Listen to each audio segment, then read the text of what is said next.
Aposto, eu quero entrar nesse assunto. Deixei até por último, porque alguns não prosperam por causa de espíritos malignos, espírito de miséria, de pobreza, tem outros nomes aí dado aí, que trava a vida financeira. Não vou nem citar o nome aí, que está proibido citar nome aí. Você acha que tem situações disso, de pessoas, não, até dentro da igreja, preso por causa de um espírito maligno, um espírito imundo? Por isso que não prospera também, é possível? Com certeza, pastor, eu acredito nisso. Que tem pessoas, às vezes, que estão debaixo de uma maldição, de um espírito maligno de escassez, a qual não permite realmente essa prosperidade. Onde as coisas estão tudo travadas, tem muitas situações que as pessoas. Nós precisamos discernir, né, pastor? Porque existe, como eu falei aqui no começo, sobre o processo a qual onde Deus ele vai te preparar para algo. Só que não é comum uma pessoa passar anos a fio em uma escassez vivendo sempre a mesma coisa. Aquilo 30, não 30 muda. anos, 40. 30 anos, 40 anos, 20 anos e as coisas não mudam. Porque quando é um processo de Deus, a gente vai tendo uma evolução. Ainda que não há uma transformação imediata, radical, mas é um caminho gradativo, há uma evolução. Agora, quando isso passa anos a fio e não há uma mudança, sempre aquela necessidade, existe um problema espiritual ali. Existe algo espiritual ali que a pessoa precisa rever, né, todo o seu conceito, toda a sua situação, porque não é normal. Não é normal. Não é normal. Como o senhor falou, o deserto é um lugar de passagem, né? Não é um lugar de habitação. Né? Deus não nos chamou para habitar no deserto. O deserto é um local é um lugar de passagem. Então, essas situações a gente precisa discernir. Precisamos discernir. Opa, peraí. O que eu estou vivendo? Eu estou em um processo, eu estou em um processo de Deus. Uma das maneiras que tem das pessoas discernir o processo de Deus, eu costumo falar o seguinte, pastor. Deus não quer ninguém vivendo a vida toda necessitando do mesmo milagre. A pessoa tem um problema na vida financeira, ela ora assim, ó, esse mês eu não consigo pagar aluguel. Aí ela ora, aí Deus prepara um meio, Deus usa alguém, ela paga o aluguel. Tá, mas Deus não quer você a vida toda assim. A vida toda precisando do mesmo milagre. Por isso que eu costumo falar que lá em Josué capítulo 5, versículo 12, quando eles pisaram na terra de Canaã, eles comeram da terra de Canaã, o maná cessou. O maná é bênção, mas não durando para sempre. Porque se o maná está durando muito tempo, isso é sinal que eu não aprendi, eu estou ainda no deserto, porque o maná ele foi durante o deserto. Então, nem todo maná vai durar para sempre. Nem todo maná vai durar para sempre. É por isso que quando Elias está dependendo de um querite, o querite se seca, Deus já manda ele para Sarepta. Isso é o processo evolutivo de alguém que está em um processo com Deus. Agora a pessoa ali sempre dependendo da mesma, sempre na mesma condição. Anos estão passando, não há uma evolução. Não há. Nem a pessoa em si mesmo cresceu com aquilo, não aprendeu com aquilo. Então existe alguma coisa errada. E pode ser, sim, é, fruto de algo maligno, de um espírito maligno atuando. Eu acredito nisso. E a pessoa faz uma análise, analisa, ele fala, se está nesse processo, ele observa, não é um processo de Deus. É algo maligno, é algo, um espírito que está me amarrando. Como fazer para ser livre desse espírito? Ele descobre, ou ele tem discernimento, Deus revela para ele que não é um processo, não é a vontade de Deus, é algo que está aprendendo na vida dele. Como ele faz para ser livre disso? Primeira coisa, jejum e oração. A caça de demônios que só sai o jejum e oração. Jejum e oração e rever os seus conceitos. Porque as portas do inferno não prevalecerão. O que são? Quando Jesus falou isso em Mateus 16, 19, as portas do inferno não prevalecerão. O que é as portas? São acesso. Porta é acesso. Eu tenho autoridade para fechar essas portas, pastor. Eu tenho autoridade. O diabo ele trabalha com legalidade. O diabo tem acesso a nós através de legalidade. Então eu dei legalidade, ele atua. De legalidade, ele atua. Então, eu preciso rever a minha vida. Opa, peraí. Deixa eu dar uma analisada na minha vida. Deixa eu ver aonde eu estou dando acesso. Aonde eu estou dando acesso para esse espírito atuar na minha vida? Se eu sou igreja. Então, nós vamos jejuar, nós vamos orar. Você vai falar com o seu pastor para ele te ajudar, mas você precisa ver aonde você está dando esse acesso. Porque não adianta eu fazer um jejum e uma oração e deixar algumas portas abertas. Então, o jejum e a oração é muito importante,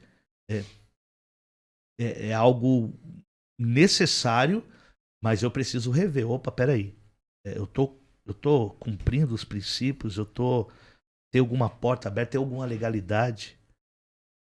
Porque o problema não é o pecado. As pessoas precisam entender isso. Pastor, ninguém vai para o inferno por causa do pecado. As pessoas vão para o inferno por falta de arrependimento. Não é o pecado que vai levar as pessoas para o inferno. É a falta do arrependimento de não reconhecer o que Cristo fez. Então, pecado não é problema. O problema é você não reconhecer. Então, às vezes a pessoa está com a porta escancarada lá, mas ela tipo ignora aquilo. É uma falta de um perdão que a pessoa tem lá guardada. A pessoa pisou no pé dela em 1959 e até hoje ela, quando fala daquilo, a pessoa... Então existem... Apóstolo, você falou sobre perdão, veio essa palavra agora para mim, antes de você entrar no perdão. Meu Deus. Perdão, e aí Deus falou no meu coração que tem pessoas que não estão prosperando por falta de perdão, e algo novo, nunca pensei nisso. Eu penso na questão de cura, né? Sim. Tem muita gente que não é curado porque não perdoa. E eu estava pensando em ver essa palavra agora. E aí o apóstolo falou, nós estamos na mesma sintonia. Glória a Deus. Tem gente que está amarrada na vida financeira porque ainda não perdoou. Pastor, olha como é interessante isso daí. Porque lá em Marcos, quando Jesus vai falar de oração, em Marcos 11, que ele fala de da ordem das montanhas, ele fala de oração. Aí Jesus ele fala assim: se você, quando não perdoar, o Pai também não vai te perdoar. Então olha que coisa interessante, não é sobre o pecado, é sobre você não ter acesso àquele que perdoa. Porque todos nós pecamos. Mas a pior coisa é você perder o acesso àquele que perdoa. Como que você perde o acesso àquele que perdoa? É não perdoando. Não perdoando, você perde o acesso àquele que perdoa.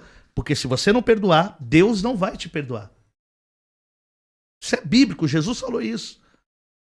Então Jesus ele falou, quando você estiver orando, você vai entregar um sacrifício, lembra-te, tem alguém contra você. Vai lá, reconcilia-se.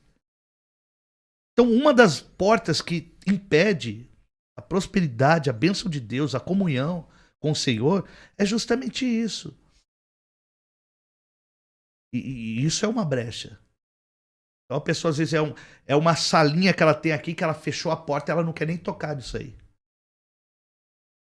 Entendeu?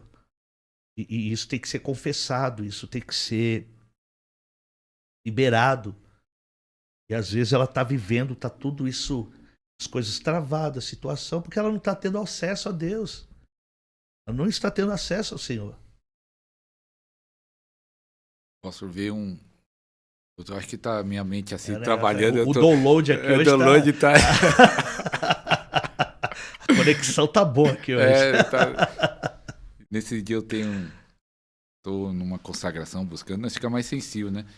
Aí veio na minha mente agora, existe profeta da unção, profeta do fogo, profeta tal, e vai agora Deus levantar os profetas da prosperidade. E aí veio esses dois textos, que um texto você já falou, Elias chegando lá para a mulher falou assim, ó, me dá aí que tem. Então, às vezes o profeta vai exigir algo de você, seja financeiro ou não, mas através disso vai liberar a prosperidade para você. E teve o caso de Eliseu, que ele chegou naquele rio e ele falou, nós tinha tudo para prosperar, a terra é boa, coisa e tal, mas as águas são amargas. E ele falou, me dá uma tigela de sal e joga sal e fala, a partir de hoje as águas estão saradas. Assim diz o Senhor. Levou prosperidade para aquela cidade. Elias levou prosperidade para aquela mulher. Forte. Então, Deus vai levantar profetas na sua vida, no Brasil, para liberar uma prosperidade sobrenatural. E isso não foi algo pensado, tá vindo aí na minha Glória mente a agora, Deus. no meu coração. E Deus vai usar, talvez um livro, vai usar esse programa para destravar muita gente. Apóstolo, você já viu pessoas entrando no ministério, na igreja, de uma forma quebrada, com dificuldade financeira e prosperou depois de estar na igreja? Ou você já viu pessoas que entrou rico e ficou pobre e pobre ficou rico? O que você viu na igreja nesse tempo? As duas coisas. Eu vou te falar por quê. Primeiro, assim, quando Deus me levou para Itaquaquecetuba, Deus me deu uma palavra que foi justamente em 1 Reis 17, sobre Elias. Deus falou, agora você vai para Sarepta, que eu tenho uma viúva. Quando Deus me mandou pastorear lá, Deus falava para mim que a igreja de Itaquaquecetuba era essa viúva. Uma viúva que tem um potencial, mas que desconhece. E Deus estava me enviando para destravar esse potencial das pessoas. Nós chegamos lá em uma igrejinha, pastor, cabia 10 pessoas apertado. Comecei a pastorear lá, eu tinha 2 obreiros. E nós crescemos, ao ponto de, na pandemia, nós conquistamos lá um galpão de 500 metros quadrados. 500 quadrados galpão, mais 500 quadrados de estacionamento. E foi isso que nós construímos lá. Então, nós vimos muitas pessoas lá totalmente vivendo uma vida de escassez e passaram a prosperar. Nós vimos muito isso, pessoas que prosperaram através ali dos ensinamentos, daquilo que nós passamos através da palavra. Nós vimos isso. Agora, referente à pessoa era rica e empobrecer, isso acontece. Isso acontece muito. Quando Deus ele chama alguém, às vezes o cara é um empresário, e de repente o cara chega no evangelho e o cara perde tudo. Quantas pessoas a gente conhece que quando se converte parece que perde tudo? Isso está muito ligado, pastor. Quando Jesus ele falou para Nicodemos, lá em João 3, Jesus ele falou assim, é necessário nascer de novo. E esse nascer de novo é um reset, às vezes, que Deus dá. De começar de novo, começar do zero. Então, muitas pessoas, quando ela se converte, Deus dá esse reset. E a pessoa começa de novo, mas você vai começar de forma diferente. Agora você vai aprender comigo. Não estou falando que isso acontece com todo mundo, mas eu já vi muitos casos. Quando eu me converti, eu vim para o Senhor, a primeira coisa que Deus me tirou foi minha profissão. Eu tinha uma profissão, eu ganhava bem, e eu não ficava um dia desempregado. Eu chegava a trabalhar em 2 empresas, devido à profissão que era muito bem. Tinha bastante oportunidade, bastante procura. Então, logo quando eu me converti, eu fiquei desempregado e nunca mais, faz 16 anos, nunca mais eu sei o que é trabalhar novamente na profissão a qual eu atuava. Então Deus resetou a minha vida. Só que Deus me deu algo muito maior. E hoje, aquilo que o Senhor me deu é muito maior do que aquilo que realmente ele foi tirado da minha vida. Então acontece isso. A pessoa ela tem uma estrutura, ela tem uma vida, de repente ela se converte ao Senhor e aquilo desmorona. É Deus resetando, porque ele vai fazer algo novo, vai recomeçar, vai te dar algo maior. Nós vemos bastante gente assim, pessoas que eram empresários, ganhavam bem, e de repente pastores que tinham empresas e chega no evangelho, perde tudo e vai ser pastor. E também tem uns casos, né, apóstolo, que a pessoa às vezes conseguiu a empresa de modo errado, né? Com engano. Não estou falando de todos os casos. Mas às vezes Deus quer começar de novo por vários motivos, e algum dos motivos é que ele começou errado a empresa. Verdade. Ele começou errado, e aí Deus fala, agora você vai começar de novo do jeito certo. Do jeito certo. Exatamente. Apóstolo, se quiser dar a palavra final aí para os irmãos que sentem no coração, fale aí para os irmãos uma palavra final, e eu agradeço. Eu creio que esse programa vai impactar muitas vidas. Compartilhe e falar de novo. Se você ainda não deu like, dê o like. E assiste 7 vezes para essa chave entrar dentro de você. Amém, pastor. Eu falo no livro sobre o Salmo 1. Bem-aventurado o varão que não anda segundo o conselho do ímpio, que não se detém no caminho dos pecadores e nem se assenta na roda dos escarnecedores.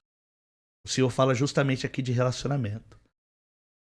Se você não ouve, você não se detém no caminho. Se você não se detém no caminho, você também não vai se assentar na mesa. Isso fala de um processo de relacionamento. Porque se você dá ouvido, você vai seguir o caminho dele e daqui a pouco você vai estar na mesa participando daquilo. Então Jesus fala, se você não faz isso, mas antes medita na palavra do Senhor. Antes tem prazer na palavra. Nesses princípios, nesses códigos. Então você será como árvore plantada junto a ribeiro. O que é uma árvore plantada junto a ribeiro? O próprio Senhor vai dizer lá no Salmo 1, a palavra vai dizer no Salmo 1, que ele dará frutos na estação própria. Ele não vai estar condicionado às estações. Toda árvore que não é plantada junto a ribeiro, ela está condicionada a estações. Se você for ver uma árvore no inverno, ela vai estar seca, sem folhas.